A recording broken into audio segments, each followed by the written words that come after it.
dictates her submission based solely on her gender. And yes, I'm looking squarely at Christianity, Judaism, and Islam when I say that. And I say this as an ex-Christian who had misogynistic parents.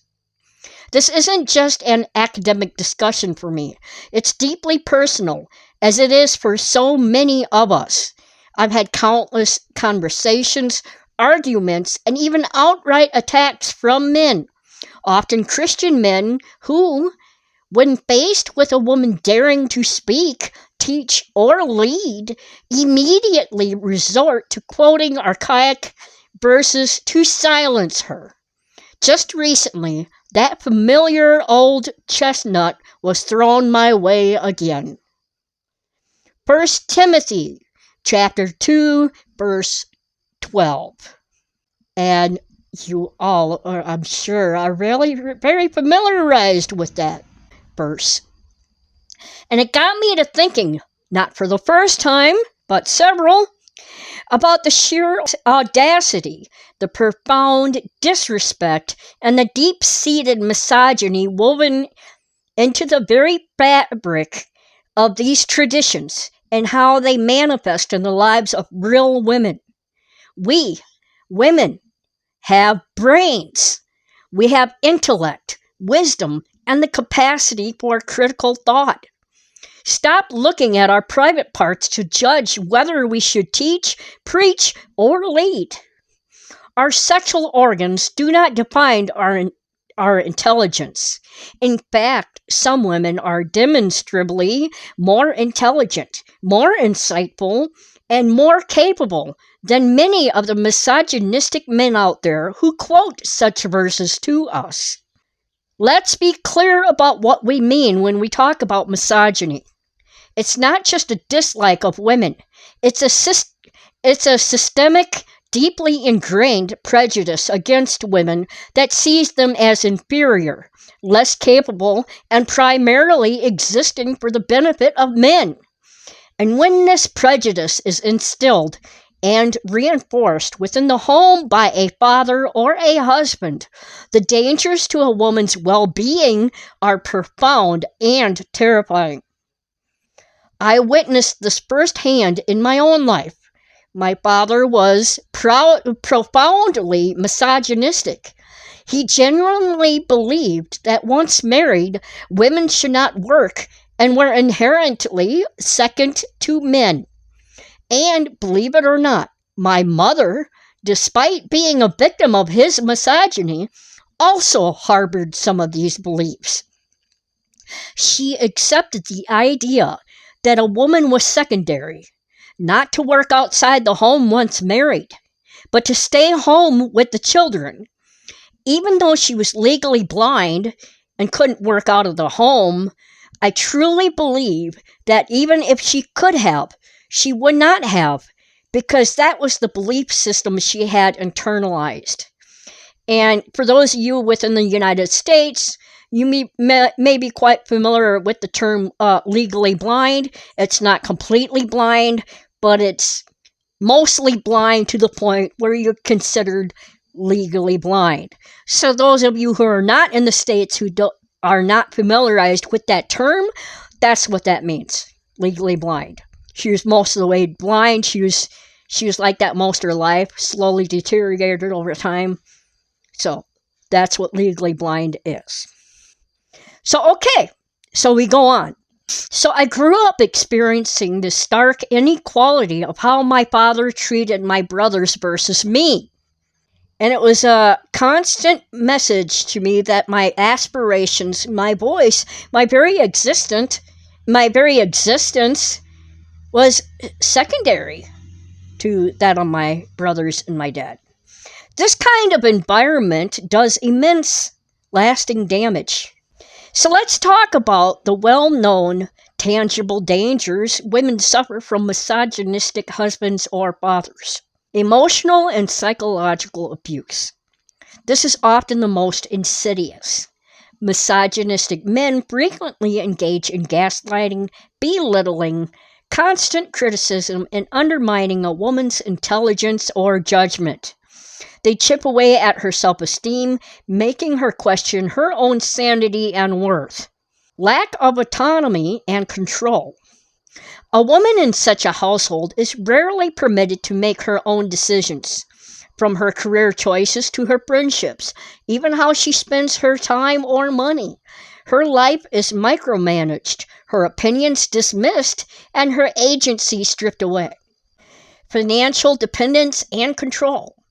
Misogynistic husbands often enforce total financial control, dictating spending, denying access to funds, or discouraging employment, thereby trapping women in a cycle of dependence that makes leaving incredibly difficult, if not impossible. Limited educational and career opportunities. Why invest in the daughter's education or a wife's career when her place is in the home, serving her husband and raising children? This mindset actively suppresses ambition and potential. Exclusion from decision making. Her input on important family matters, finances, children's upbringing, major purchases is often ignored or outright rejected, reinforcing her secondary status. However, how it was in my household is that my mother was free to give her opinion on the matter, but my dad sometimes ignored her opinion and went ahead and made the decision against her. He always had the final decision. He'd listen to her opinion, but then he'd make the decision. And sometimes it went against what she wanted, but then she just had to accept it. Isolation and social control. Misogynistic men often isolate women from friends and family, making them entirely reliant on the husband for social interaction, further consolidating his control and making it harder for her to seek external support. Physical and sexual abuse. Well, my dad beat my brothers and I with belts and willow switches. Ow, ow. But as far as physical and sexual abuse of my mother, he didn't do that with my mother. While not all misogynistic men are physically abusive, the worldview that sees women as property or lesser beings creates an environment where physical and sexual violence are more likely to occur and are often excused or justified by the perpetrator. When a woman is not seen as a full human being worthy of respect, the boundaries against abuse crumble. Suppressed voice and identity. A woman's thoughts, because when I spoke up out against my dad on issues, whatever, even as an adult, if I went against him in any way or made a decision that he didn't like, which was quite often, and then I was mouthy. I'd mouth right. I'd sass back at him for it, and he'd just keep at me until I gave in and did whatever it was he wanted with my life. So that was how that is. But my brothers could live their lives, do whatever they wanted to do, this, that, and the other thing. He wouldn't complain to them about it, but I'd hear it behind their back. So there is a difference. So suppressed voice and identity, a woman's thoughts, feelings, and beliefs are systematically devalued. She learns to self-censor, to remain silent, and to prioritize her husband's desires over her own, leading to a profound loss of self. This can manifest as anxiety, depression, and a complete erosion of personal identity. Treated as property, not a partner. She becomes an extension of the man, a possession, a vessel for reproduction, or a domestic servant, rather than an equal partner in life. Her own needs and desires become irrelevant. This list isn't hypothetical. These are the lived realities for countless women, often beneath the veneer of traditional values or godly submission. Beyond the direct harm to individuals, misogyny is fundamentally wrong on every ethical, moral, and rational level. It denies basic human dignity and equality. Every human being, regardless of gender, deserves to be treated with respect, to have autonomy over their own life, and to be recognized for their inherent worth. Misogyny strips this away. It's based on arbitrary, unscientific distinctions. The idea that one gender is inherently superior or designed to rule over another is a social construct, not a biological reality. Intelligence, capability, leadership skills, these are not tied to X or Y chromosomes. It stifles human potential. When half the population is systematically suppressed, denied education, leadership roles, or a voice, humanity as a whole loses out. Imagine the scientific breakthroughs, the artistic masterpieces, the solutions to global problems that have been lost because women were told to be quiet and stay in their place. It perpetuates cycles of abuse and injustice. Misogynistic attitudes are taught subtly and overtly from generation to generation, normalizing disrespect and harm against women. It's irrational and illogical. Denying someone's competence based on their gender is as absurd as denying it based on their hair color or shoe size. It's a prejudice that collapses under any kind of critical scrutiny. To understand how this toxic ideology became so entrenched, particularly in religious texts, we have to look back to ancient times. In many early tribal societies, survival was paramount. Physical strength was often prioritized for hunting, defending territory, and warfare. Women, due to their role in childbearing and lactation, were often confined to specific domestic or community support roles. This practical division of labor, born out of necessity in harsh environments, gradually morphed into a hierarchical structure. Women became seen as a resource, crucial for reproduction and maintaining the tribe, but also as property, something to be protected, controlled, and exchanged.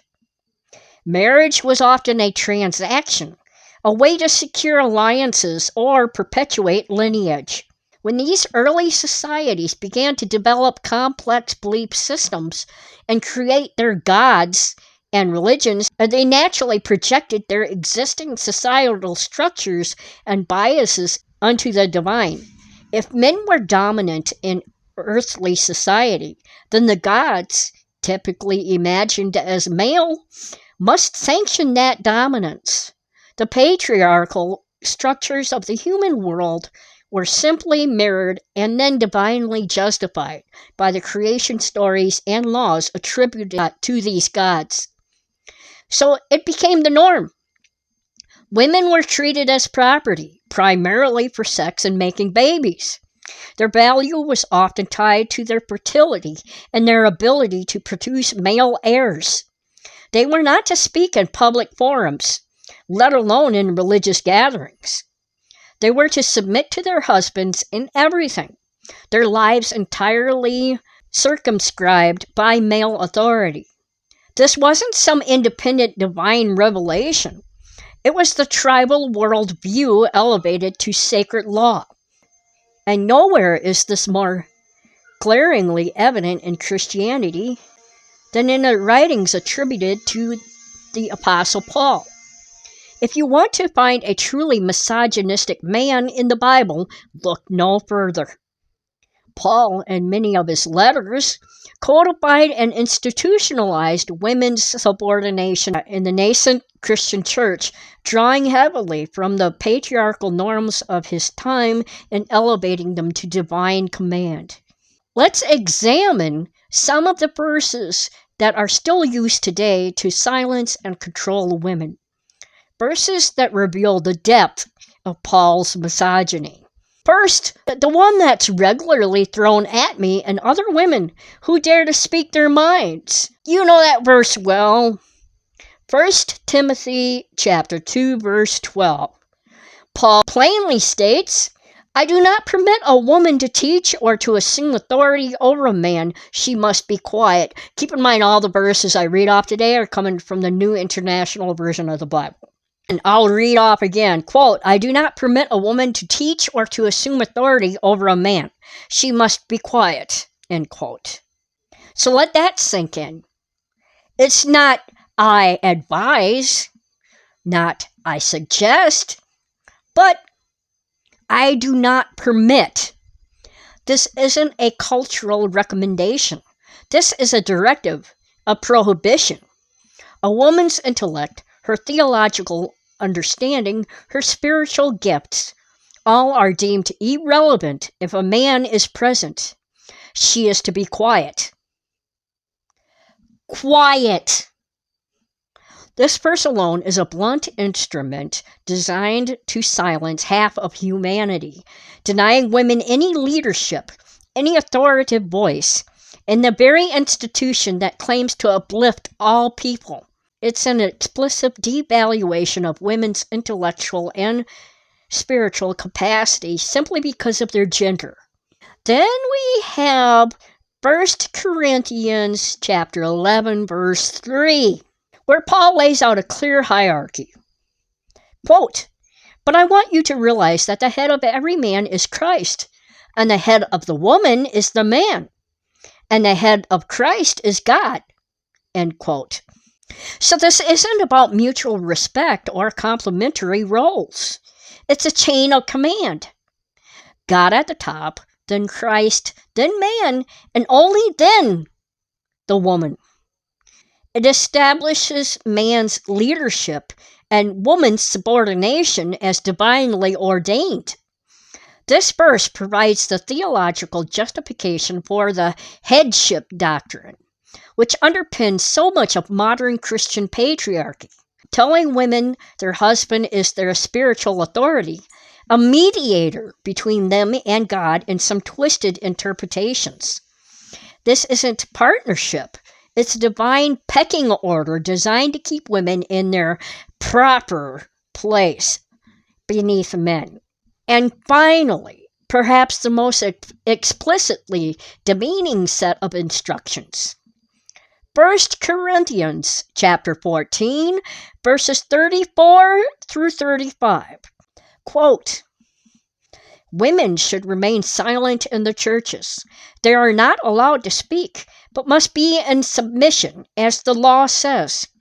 If they want to inquire about something, they should ask their own husbands at home, for it is disgraceful for a woman to speak in the church, end quote. This is not only a command for silence, but an outright infantilization of women. If they have a question, they aren't to ask it publicly in a forum where intelligent discourse might happen. No, they must wait until they are at home and ask their own husbands. This implies women are either too ignorant to understand public discourse or too disruptive, or both. It screams that their thoughts, their questions, their very presence as thinking individuals are a nuisance in the context of the church. It is presented as disgraceful for a woman to speak. Think about that. To speak as a human being is disgraceful for a woman in the church, according to Paul. These aren't isolated verses. They are a pattern, a consistent thread woven through Paul's epistles, establishing a vision of women that is far removed from any concept of equality or mutual respect. This is not some nuanced historical context that can be easily explained away. This is clear, unambiguous misogyny, elevated to divine law. These statements are used to this day to justify keeping women out of pulpits, out of leadership roles and to enforce a rigid patriarchal submission in Christian homes and communities. And here is where I need to speak directly and perhaps uncomfortably about our sisters who remain within these systems. While I deeply empathize with the indoctrination and the immense social pressure many Christian women face, we must also call out the bitter truth. There are Christian women who are just as misogynistic as the men who preach these doctrines. Such as an example, my mother. She was just as misogynistic. These are the women who internalize these harmful beliefs and then actively perpetuate them. They will shame other women for not submitting enough. Oh, yeah. That's what she did. That's what my mother did, too. They will shame other women for not submitting enough, for having careers, for speaking up, for not dressing modestly enough, or for daring to question male authority. They become gatekeepers of their own oppression, believing they are being godly or biblical by reinforcing the very chains that bind them. They become the tools of the patriarchy, turning on their own gender to uphold a system that inherently devalues them. To those women, I say, wake up. You are participating in your own subjugation. You are denying your own inherent worth and intelligence. You are teaching your daughters that their value is tied to male approval and their silence. No self-respecting woman should be content to be treated as second class, as property, or as eternally subordinate. This isn't about blind faith. It's about basic human dignity.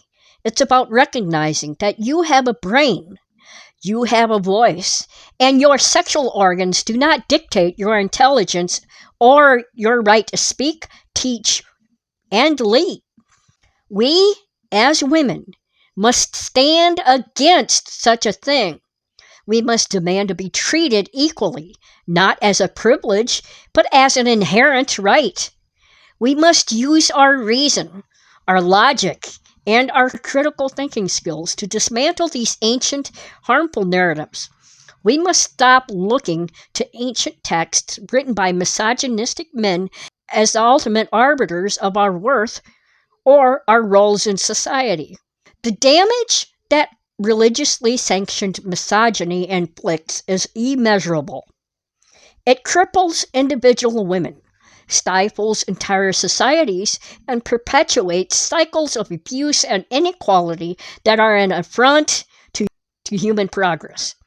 We have dissected the tribal origins, seen how it was codified into religious texts, and exposed the explicit misogyny of figures like Paul, whose words continue to echo through churches, silencing women to this day. It's time for us to shatter these chains. It's time for critical thinking, for reason, for logic, to replace blind faith. It's time to examine the immense damages religion does, not just to belief systems, but to real lives, particularly the lives of women. Our intelligence, our capabilities, our worth are not up for debate based on ancient texts or the pronouncements of patriarchal men. We have brains. Let's use them. Let's use them to carve out a world where equality isn't just a hopeful ideal, but a lived reality for every woman. If this video resonated with you, if you've experienced the sting of religious misogyny, or if you've had these verses thrown at you, please hit that like button. Share this video with someone who needs to hear it, and if you haven't already, subscribe to the channel for more discussions that challenge the status quo. Now, to my incredible community of ex-Christians, atheists, deconstructors, and skeptics out there, how has misogyny, especially religiously sanctioned misogyny, impacted your life or your deconstruction journey. What specific experiences or biblical verses stood out to you as particularly egregious in their treatment of women? Share your thoughts and experiences in the comments below. Let's create a space for open, honest discussion, even if it brings out some of our uninvited guests who just want to proselytize or gaslight. Your stories matter, and your voices deserve to be heard. Thanks for watching, and I'll see you in the next video.